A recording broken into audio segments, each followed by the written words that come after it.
Shalom Aleichem Rabotai. The Mishnah Yomi continues in the second parak of Maasrot. Mishnah Hey. Ha'omer lechavero. One says to his fellow, Heilach iser zeh. Take this coin, v'ten li vo chamesh ta'enim, and give me 5 figs. The Mefarshim say what's important here is the figs are still attached to the tree. Lo yochel od shiyaser. He cannot eat these figs until he takes meiser. Divrei Rabbi Meir. This is according to Rabbi Meir. Rabbi Yehuda says, Ochel achat potter. If he eats them only one at a time, he's potter. So what's going on is the seller pulls one fig off the tree, gives it to him, and he eats it. And then the seller pulls the second fig off the tree and gives it to the buyer who eats it. In this situation, where there's only one fig at a time available to eat, there's no obligation at all to meiser, even though usually selling or engaging in commercial transactions with produce makes it chayiv and meiser. But if he joins them together, even joins two, according to the Mefarshim, chayiv. Then even according to Rabbi Yehuda, he has to take meiser because this is a commercial dealing with more than one fig. Rabbi Yehuda. Rabbi Yehuda reminds everyone, Maaseh beginat vradim. There is a story from the famous rose garden in Yerushalayim.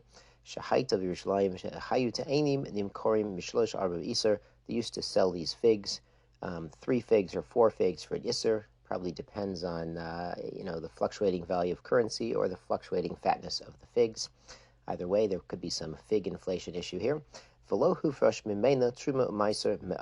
they never separated truma and meiser from these figs because apparently what was done in the ginat vradin was it was known that they would take one fig at a time from the trees. It's a rose garden, but there's also fig trees, so it's a very gishmak rose garden, Baruch Hashem, but they would always do one at a time.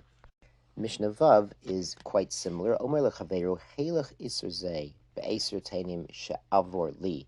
Someone says to his fellow, and this is a fellow with a fig tree, he says, take this iser coin, and I will select for myself 10 figs. So in Mishnah Hey, it was the seller picking off the figs and giving it to the buyer, but here the buyer is paying entrance fee to go pick his own fruit.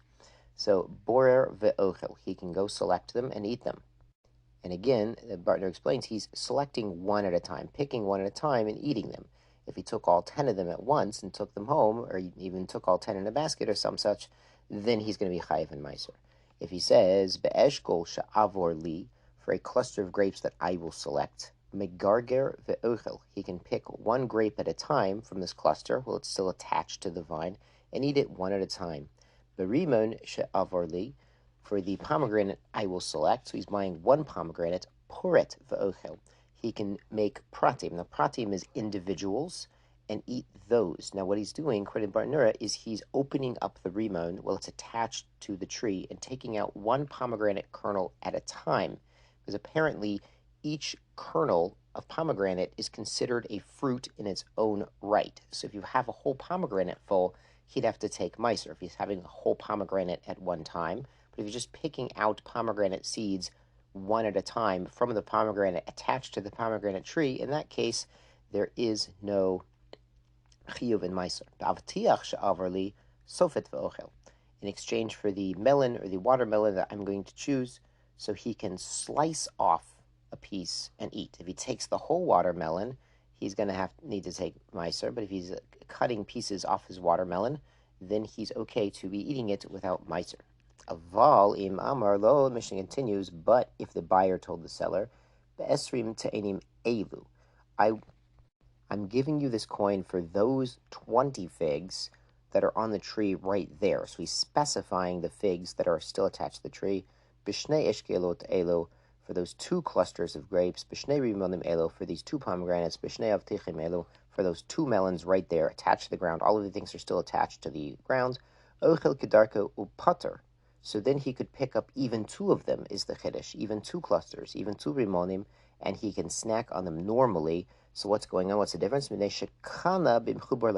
specifying I want those 2 rimonim, those 2 clusters, he's making a kinyan in the fruit while it's still attached to the ground. Now that makes it really interesting because there's no chiyuv of truma or meiser while it's still attached to the ground, and he's becoming somewhat like the owner by buying it while it's attached to the ground, a specific piece of fruit. so he's like the owner, and he's not going to be chayiv in Truma and Meiser until either the Gemar Malacha, which we saw in the first parak, he's done processing, or he brings it home. So now he can continue snacking on it, just a snack, not a Sudas Keva, and not on Shabbat, but a regular snack on a regular weekday. He may continue eating from it without taking the Meiser yet. A little bit later today, Bezrat Hashem Rabotai, I'm making a bris milah, around 7:45 a.m. at Beit Yaakov. It's 3615 7 Mile, Rabbi Gofis Shul. So Bezrat Hashem, Baruch Hashem, we should all have smachot and mazel. Be well.